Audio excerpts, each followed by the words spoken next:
Hi, and welcome to this month's edition of Life in the Prairie. I'm Jessica Brennan. And I'm Pat Brink, and we're glad you could join us for this month's show. Say, our first story is all about water. That's a big deal here in Eden Prairie. We've got a lot of lakes. And this story is about how we're cleaning up Round Lake. The beach at Riley Lake is a popular spot to go swimming. But that's not been the case for the past few years at Round Lake. Part of the problem at Round Lake has been that the phosphorus levels have been too high. Phosphorus has been consistently shown to be the nutrient that really drives algae growth. Algae are phosphorus limited in lakes. So if you control phosphorus, you can control the algae is what they're finding.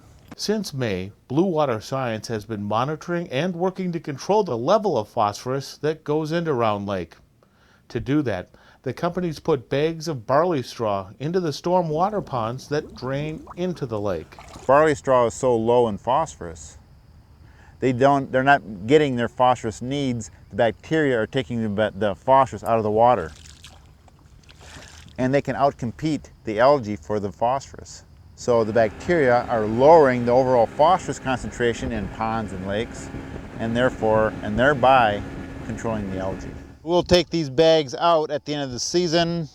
They're pretty much spent as far as their effectiveness, and then think about doing it again next year.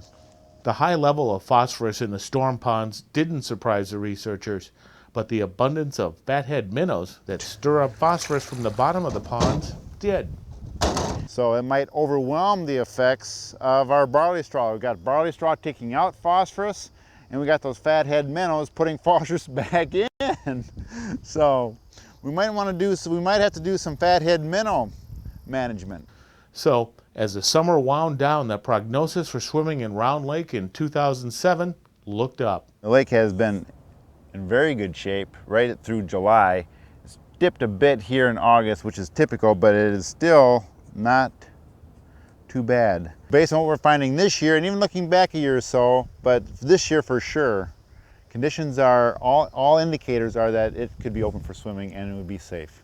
And that's good news for everyone. And we also have some more good news for those of you who enjoy Purgatory Creek. It's going to be easier for you to walk around it, thanks to the work of some teenagers. To most people, the Purgatory Creek Recreation Area, or PICRA as it's known, is this. A nice area with a parking lot and a gazebo, flowers, and water, and it's all located on the north side of the creek area. But there is another side to PICRA. On the south, native grasses grow tall and the marsh area becomes saturated with water. And on this side, you can better see nature and the migratory birds as they pass through our area. Putting in a nature trail here that will access a fairly remote area of wetlands that holds a lot of water birds. It's really going to be a great opportunity for anybody in the City of Eden Prairie to be able to come over and see birds that they probably wouldn't see in many other locations. However, up to this point, it's been difficult to get a good viewing angle from the south side. Now, thanks to the hard work and sweat of a group of 13 to 17-year-old teenagers, there is a trail of wood chips and a boardwalk all the way to the water's edge. Well, most of these kids, it's their first job. Most of them are 13 to 17 or so. So, they're learning right along with me. The teenagers are part of the Twin City Tree Trust, a group founded 30 years ago with the mission of improving parks and public areas and investing in people. For many of the participants, this was their first job, and when they started in June, they weren't sure what to expect.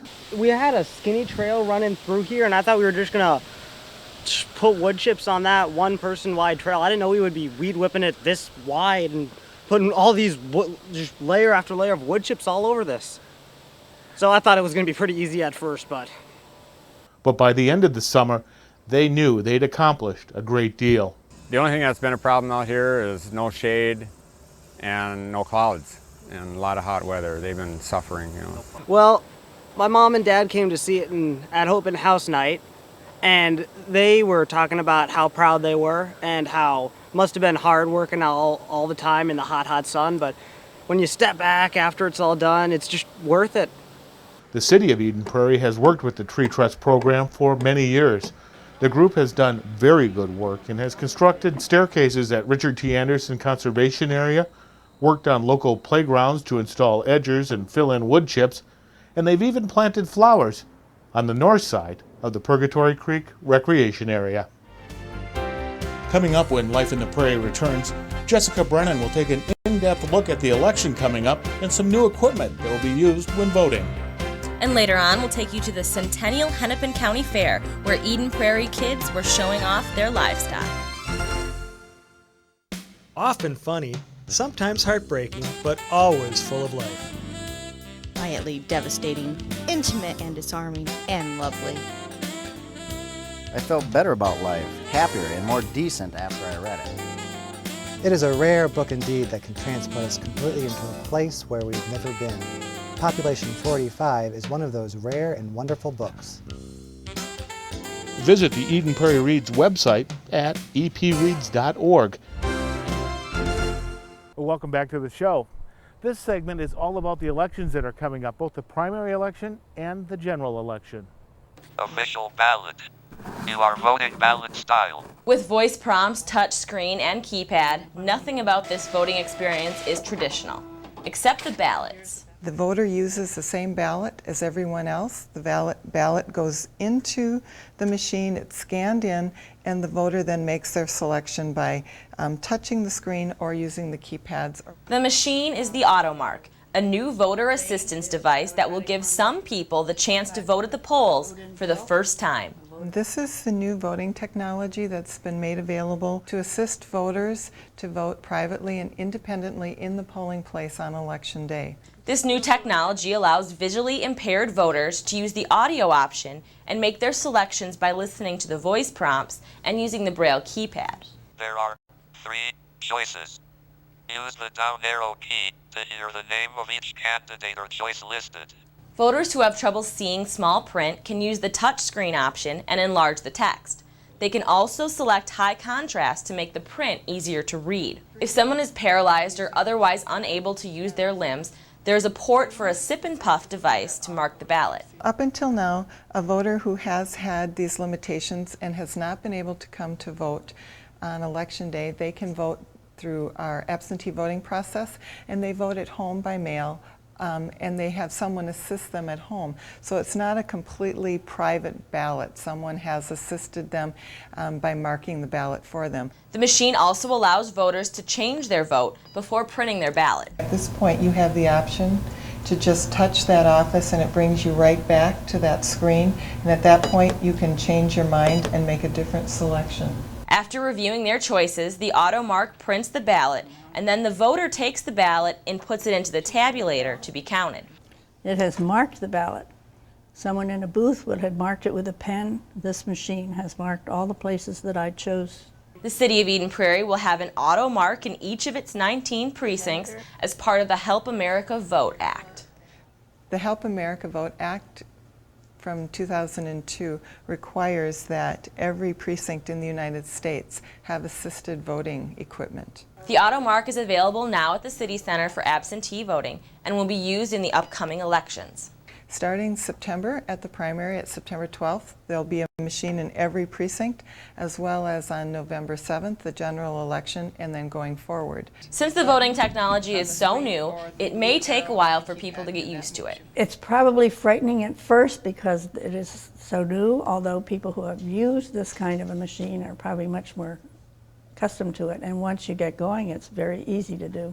But for people that need this technology, getting comfortable with the machine is a small price to pay for the ability to vote. That people that need this type of assistance are so appreciative of the opportunity now to be able to vote just like everyone else. If you're interested in using this type of technology in the upcoming elections, you can stop by the City Center for a demonstration.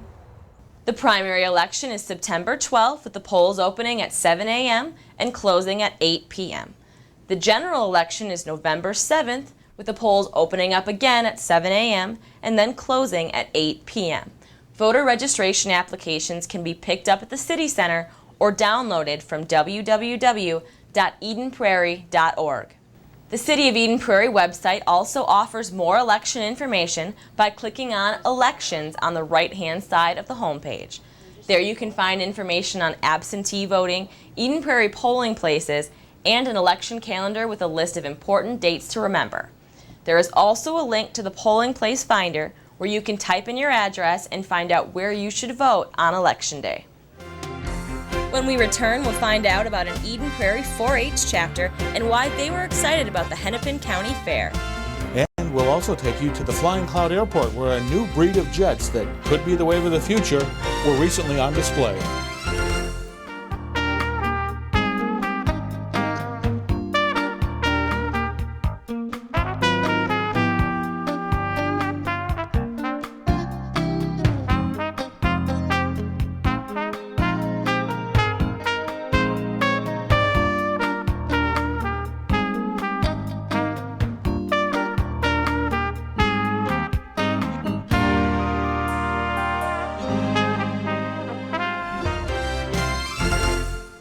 Our next story takes place at the Hennepin County Fair, which celebrated its 100th anniversary this year, and it features a number of Eden Prairie teens who are showing their rabbits.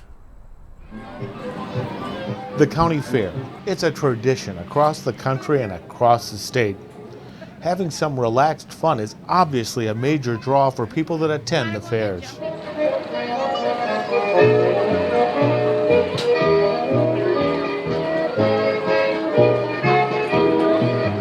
Games are fun as well.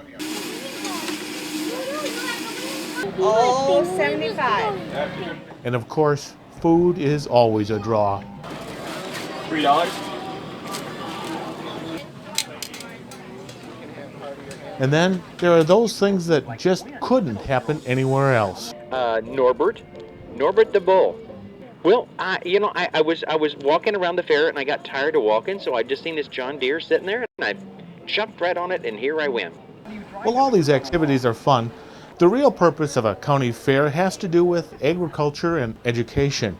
And that's true even at Hennepin County Fair, which this year celebrated its 100th fair.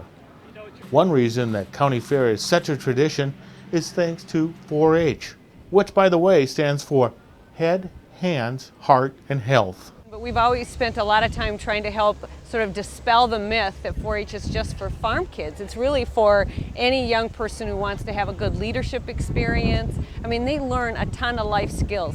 A number of Eden Prairie kids, including Tiffany Londean, have taken that thought to heart. They raise rabbits for show.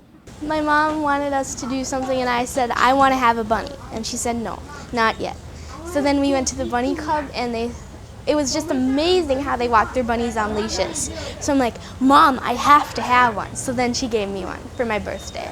Tiffany's rabbit, Peppermint, a black-pointed white Jersey woolly, did well at the Hennepin County Fair. My first place is going to be my pointed in the center. Very nice looking rabbit. I've got nice body type. Nice wool quality on it right now. Nice coloration on the points. Tiffany's twin brother Sam is in his second year of showing rabbits. Make sure that there's no knots in her fur. You can get disqualified. You don't want any unidentified objects like hay, wood chips, food. 14-year-old Andy Engstrom has been showing his rabbits for a number of years now and has had some success. His friends have grown to appreciate his interest in rabbits. At first it seems kind of weird and kind of, like you shouldn't be doing it, but then after a while it's kind of fun thing to do. 6 rabbits and their owners from the Hennepin County Fair went to the Minnesota State Fair to represent our county in the rabbit competition. If you or your kids are interested in learning more about 4-H, you can contact the Hennepin County Extension Office, which has an office right here in Eden Prairie. Until now, only certain types of planes could use the runways at the Flying Cloud Airport because of their short length. But with some new technology called very light jets, this could soon change. Flying Cloud is one of literally thousands of reliever airports across the nation that have runways too short for traditional jets to land and take off from. But a new breed of jets, very light jets or VLJs, could change that. They're jets that are easy to operate, they're safe, they're cost effective, and they're a real alternative to the airlines. Last month, ASI Jet and the Minnesota Business Aviation Association hosted a one-day forum on the new jets at Flying Cloud Airport. More than 250 people came to learn more about these airplanes and to take a look at the mock-ups, as only one VLJ has received FAA approval, and that's the Eclipse 500. We had a crew of 4 come from Albuquerque in the airplane. We landed here at Flying Cloud.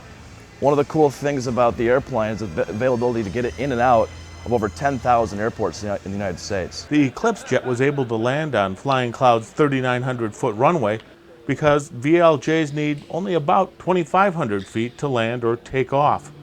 So what does that mean in terms of noise at the airport? This is a bold statement, but the Eclipse 500 is the quietest jet ever made in the history of aviation. So there's a lot of pushback from a lot of communities around the country. They're hearing about these little jets coming in and out. They're scared of the noise, but their piston airplanes that are operating right now are going to be louder on takeoff and landing than the jet will be. Other companies are not far behind in developing their own VLJs. Diamond Aircraft is developing what they call a PLJ, or personal light jet, designed for the pilot owner who flies only occasionally. So the operating characteristics, the handling characteristics of the airplane, and overall capabilities of the airplane have to really match what their general capability is. The VLJs will not be cheap when compared with general aviation aircraft available today, but when compared to jets, they're almost a steal. Current price, loaded up with all the boxes ticked on the order form, would be $1.38 million. In today's money, the airplane is only $1.52 million. It sounds like a lot of money, but it's a third of the cost of any of the available jets in the market today. So, who will the new breed of jets appeal to? Well, first off, corporations. They can save money when they buy their jets, and they'll be able to utilize many more airports. Secondly, individuals or small groups of people working together who want to have access to their own jet. And for the pilots of the future, like college senior Shauna Lowe, who drove in from St. Cloud for the forum, the new VLJs and their $1 million plus price tag are attainable. It's all in how you plan. How do you buy a Jaguar? How do you buy a Bentley? You plan. When you talk with one of the very few people that have actually flown a VLJ, their enthusiasm for the plane shines through. It's a dream to fly. This is my first jet I ever flew, and it's absolutely easy. The airplane does everything for you. The computers are basically your virtual co-pilot. They're there presenting the information when you need it presented, and it's an absolute dream to fly. It really is. Well, that's it for today's Life in the Prairie. Please stay tuned. After the credits, we've got a special video that was put together by the Veterans Memorial Committee explaining what they're trying to do in building a Veterans Memorial here in Eden Prairie.